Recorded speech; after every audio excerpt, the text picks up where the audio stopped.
Hey guys, this is ZebraGirl and today I'm going to be bringing you chapter 1 of a new story of mine. Now, hopefully I'll be doing this once a week maybe, because the story that I've gotten on here has only about 4 chapters for now, but I'm gonna work on it so then I can bring you guys more chapters. Now, during this story there are going to be some word, even though I've written it myself, there are some words in here that I'm not going to be able to pronounce because it's not like the English language. It's Welsh, which is going to be the secret language within this. So I hope you guys enjoy anyway, because I haven't read a story of mine on here for a long time, since Static and Love. But I hope you guys enjoy nonetheless. This is Game of Thrones, a thorn under the skin. Chapter 1, The Competition. Robin sat outside, looking at the ocean, with her friend and trusted companion, Taya, her hunting dog.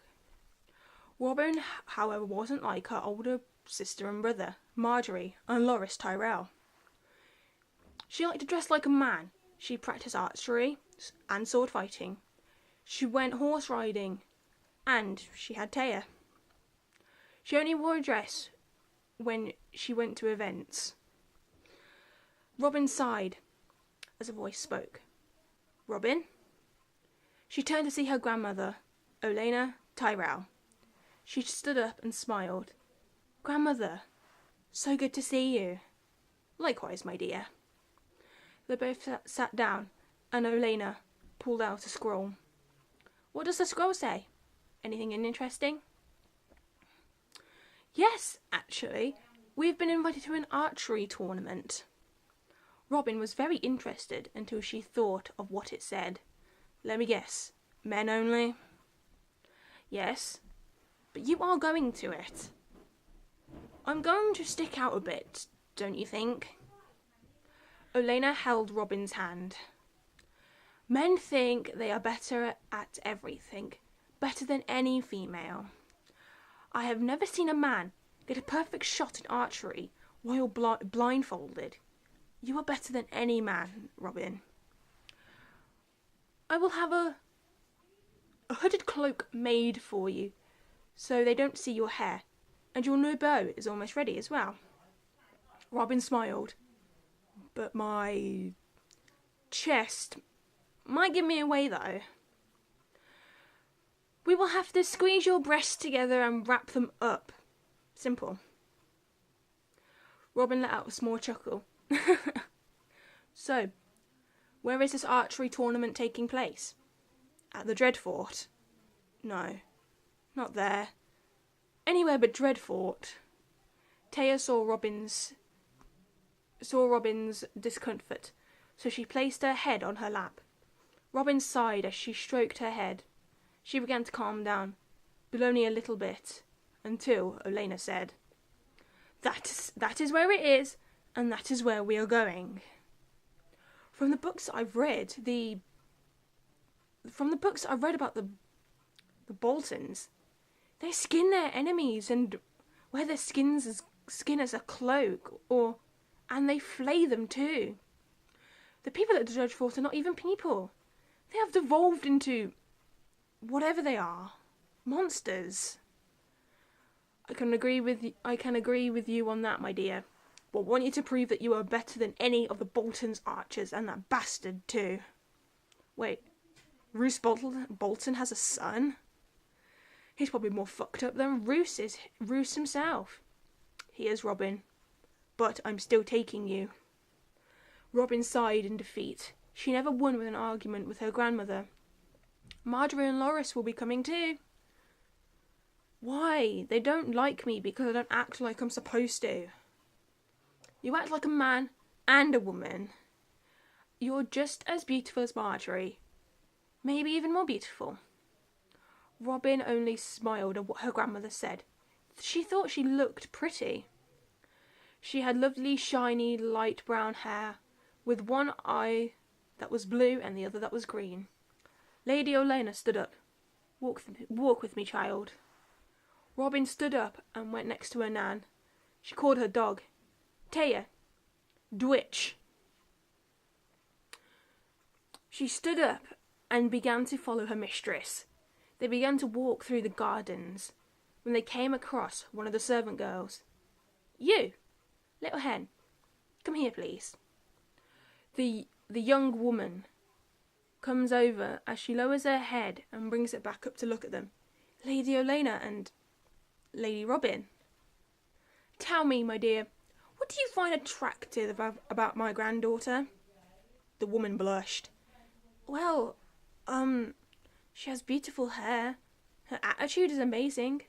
Her voice and singing voice would make any man fall to their knees. And her eyes. Wow. Robin was almost as red as a rose when Olenna asked, What about her eyes that makes you just say, wow? The woman gulped quietly as she thought she offended Robin. I meant no offence, my lady, but it's hard to describe something that's so breathtaking. Her sapphire blue eye reminds me of the sea and sky and how beautiful they are. The green one is just perfect in every way. It shows the Tyrell name so well, and it's as beautiful as a green emerald. Taya touched her mistress's hand with her nose, but Robin didn't respond. She was speechless, and was red, just like a rose. Olenna looked at Robin and smiled. Thank you for your opinion. You may leave. My lady, and my lady. The young woman then left, leaving only Lady Olenna, Robin, and Taya. See, my dear, it's not only men that find you attractive, it's the ladies too. Robin sighed as she looked at her grandmother. What was that meant to prove, Nana? She linked her arm with Robin as they continued to walk through the gardens. See, Marjorie and Loris are attractive, but none of them got the comment that you just got. You are a perfect and pure Tyrell. Marjorie and Loris are perfect too, but they are certainly not pure. Thinking I wouldn't notice if they've had sex behind my back. I just haven't fallen in love yet, that's all. Plus, like I've already said, I want to love before I lose something special that I can't get back. Olenna just smiled. I won't force you to marry some lord you don't want to. And I'll tell my son and his wife that too. Robin hugs her grandmother. Thank you so much. She stops hugging her. Anyway, I've got to take Taya for a walk. I don't want to have an accident. You go, my dear. I have to go and see my other grandchildren. Robin nods her head as she and Taya walk away. Olenna smiles as she walks in the other direction. Time skipped to when Roose gets a Tyrell scroll. Roose was sitting with his wife, Walder, and his bastard son, Ramsay Snow. He began to open the scroll when Ramsay was eating. Walder looked at Roose and asked, Who's the scroll from, my dear? Roose looked more into the scroll before answering. It seems the Tyrells are coming to Dreadfort. Ramsay stops eating and looked at his father. He swallowed the food and then spoke. What? Oh, did I forget to tell you? I've invited the Tyrell's best archer to join the tournament. What is the point of that, father? It's been said that Tyrell soldiers are amazing at archery, and I want to see it, and see if they can beat my best men. Let me join, father.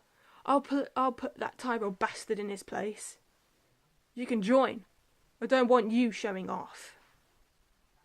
Ramsay smiles as he continues to eat his food until his father says, It seems that Lady Olenna, Lady Marjorie and Sir Loris will be seeing the soldier here and watching the tournament. He didn't reply. He just sighed and continued to eat. The rest of the meal was in silence. Time skip back to Highgarden and one day before the trip. Robin was looking at the sea again, with Taya next to her. Robin kept moving her shoulders slightly as Elena told her to wear the leather chest plate that squeezed her breasts down so she looked more like a man, but she didn't like it as the pain started to come more. The sound of shoes behind them both caused Taya to turn around and bark quietly. "Hello to you too, Taya." It was her sister, Marjorie. Robin turned around with a small smile. She liked seeing her sister, but they never saw eye to eye on Robin's decisions. "Sister, it's good to see you." Marjorie walked next to Robin. "You were always an amazing shot, Robin. It's just a shame that you can't go as yourself. A man's tournament is just stupid, thinking women can't fight." Robin giggled slightly. "You sound like Nana sometimes." Marjorie takes Robin's hand and looks at her. "Nana had a word with me and Loris. She wants us to start respecting the choices that you have made. And let me guess, you're not going to?" "I will try, Robin, okay? It is just strange that a lady wouldn't wear dresses and act like a lady, but I will try for yours and Nana's sake, okay?" Robin hugs her sister, and for the first time in a long time, she hugs back. I have to get going, so I can prepare for the time at Dreadfort," Marjorie said with no humour in her voice, but Robin sighed.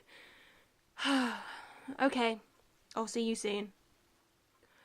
She petted Taya as she walked off, leaving Robin and Taya by themselves.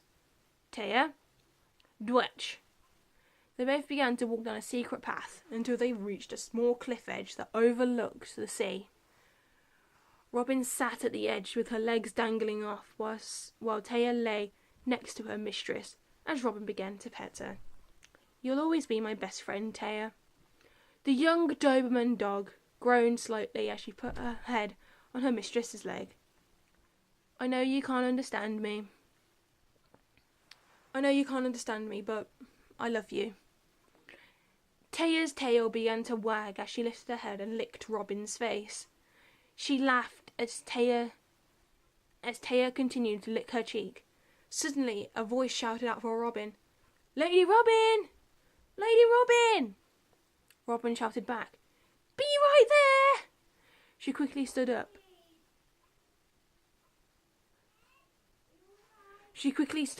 And went to the sound of the voice, only to find it was the handmaiden from before. "Lady Olona told me to bring this to you." She handed her a cloak wrapped up in something. Robin placed it on the table as she unwrapped it. It was a custom bow that she wanted. It was emerald green with golden ribbon wrapped around it. "It's amazing. I can't wait to test it out." There was even some arrows with green and gold feathers on the end. She picked up an arrow and put it on the bow. She pulled it back and fired it. It landed perfectly on a tree down the secret path. This bow and arrows are perfect. "Taya, growled." Taya ran down the path and brought the arrow back to her mistress. Sorry about that.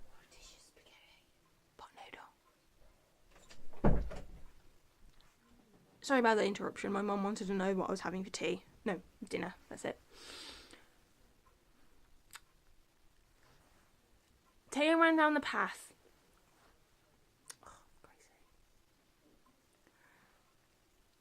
Taya ran down the path and brought the arrow back to her mistress. She takes it from the dog. The woman begins to talk again. "Your hooded cloak is ready for your trip tomorrow." Robin sighed. So much time has passed to go to that horrible place. No way was she going to get beaten by the Bolton men or his son, Ramsay Snow. She sighed as the leather chest plate became tight again and the tightness on her chest hurt. She never had big breasts. Hers were rather small, but they would be much smaller thanks to this chest plate, and hopefully once she removes it, maybe they'll grow a bit. The maiden spoke. I believe that you can beat them, my lady. You are the greatest archer in Highgarden, better than most men here. All of the Bolton men will keep quiet after they see what you can do. Robin smiled. I never got your name. My name is Katie, my lady. Thank you for your words, Katie. Katie lowered her head as she walked away with a smile. Robin smiled secretly. She was happy that she learned the maiden's name. Maybe she could even become friends with her in the future. But for now, she just needed to get this tournament out of the way. Robin looked back at the sea to see the sun beginning to set. She let out another sigh as tomorrow, her and her family were going to the most horrible place in the north. Dreadfort. Okay guys, that was chapter 1 of Game of Thrones, A Thorn Under the Skin. I hope you guys enjoyed. Don't forget to leave your comments down below to tell me what you think. And I'll see you guys in the next one. ZebraGirl, out. Bye!